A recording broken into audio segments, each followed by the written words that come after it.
Mobile World Congress now has just gotten to be absolutely huge. It was north of 100,000 registered attendees this year, and that doesn't even come close to accounting for all the other people that come and exist on the periphery of the event, but still derive some business value from it, either because they're connected to the mobile industry, but don't specifically have meetings at the event, or they're a specialty craft bartender brought into town. I'd estimate the number probably swells to something on the order of 200 to 250,000 new people in town in Barcelona for this event.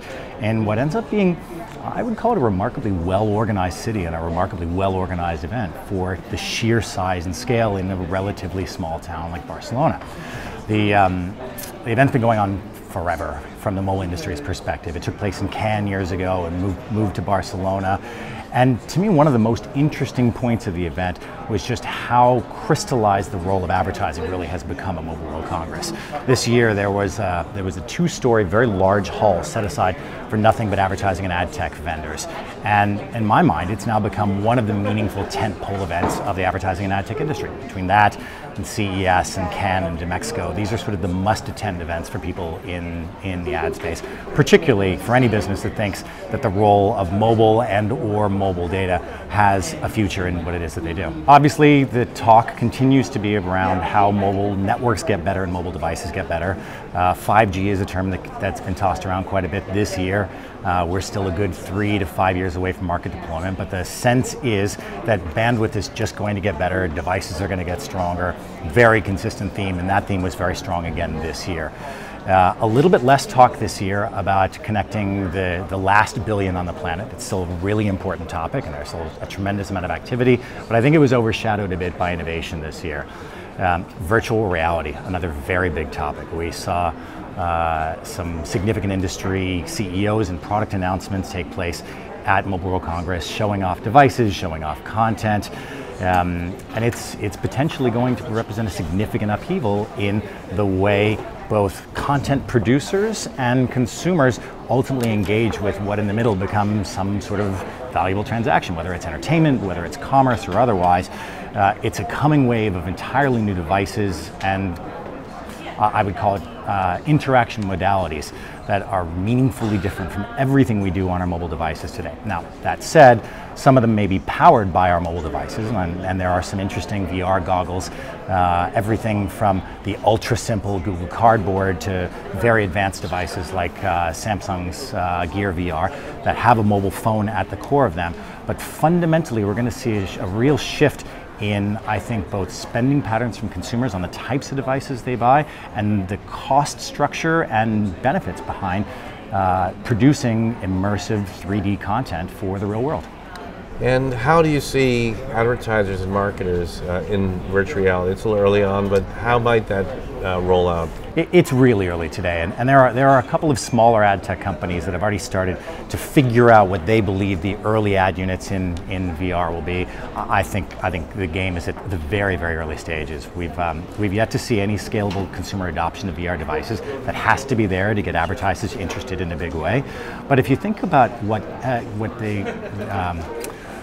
the opportunity for being placed into a setting that you're not physically in can bring, you could conceivably browse an entire advertiser's catalog directly from a message that you've received somewhere else in an experience. You can become deeply immersed in products, deeply immersed in content backgrounds and stories, in a lot of the emotion that ultimately brands want to bring to life when bringing a consumer onto their platform or enticing them to buy something new. I think it gets to be really exciting.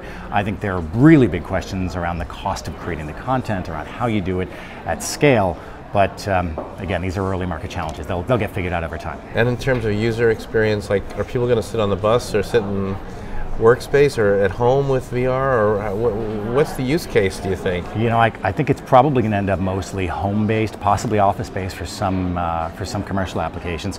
I think the external version of this is augmented reality, the AR stuff, that we didn't hear very much about this year. It's still on the cusp, but there's some really exciting stuff happening there. I'm in a very newly created role in GroupM to help shepherd mobile throughout the enterprise, and I like to think of it in many ways as a business transformation role. Mobile is something that whether or not we know it well, whether or not our advertisers know it well, we actually do a great deal of it. And many more people, many more buyers and sellers in the industry are more deeply involved with mobile than they recognized, either because mobile is a consequence of buying in digital and some of the digital happens to be mobile, or because it's intentional but perhaps not focused. So a big part of my focus this year, number one, is figuring out where are the real mobile opportunities and where are we spending, where is the market spending, which of those categories makes sense, where should we be doubling down on investment, where should we be honing and refining to make sure the resources are available to spend in the most interesting and appropriate ways. Solidifying data partnerships, data infrastructure. We as an enterprise, all of WPP has made significant investments in data as a core set of capabilities and assets, and there's a tremendous amount behind us and with third-party partners that we work with that I think we can do to create really interesting, unique opportunities to reach people in very specific, very targeted moments. And still very important is understanding how creative and content ultimately create the very best experiences in mobile. I think the industry has done a lot in the last few years to move that forth. I think there's still a long way to go. There's obviously tremendous appetite for mobile video among brand advertisers, and there's still work to be done among publishers to figure out the right formats that blend interactivity, blend immersiveness, integration into the content in ways that consumers are going to be willing to accept. As an industry, we like to talk a lot about the topic of ad blocking, and it's a very real topic in the desktop space. It's an emerging topic in the mobile space. I think our opportunity as an industry now is to figure this out, come up with the right units, come up with the right calls to action, so that the backlash doesn't have to be what it necessarily has become on other platforms through either inaction, overuse of the formats, or otherwise.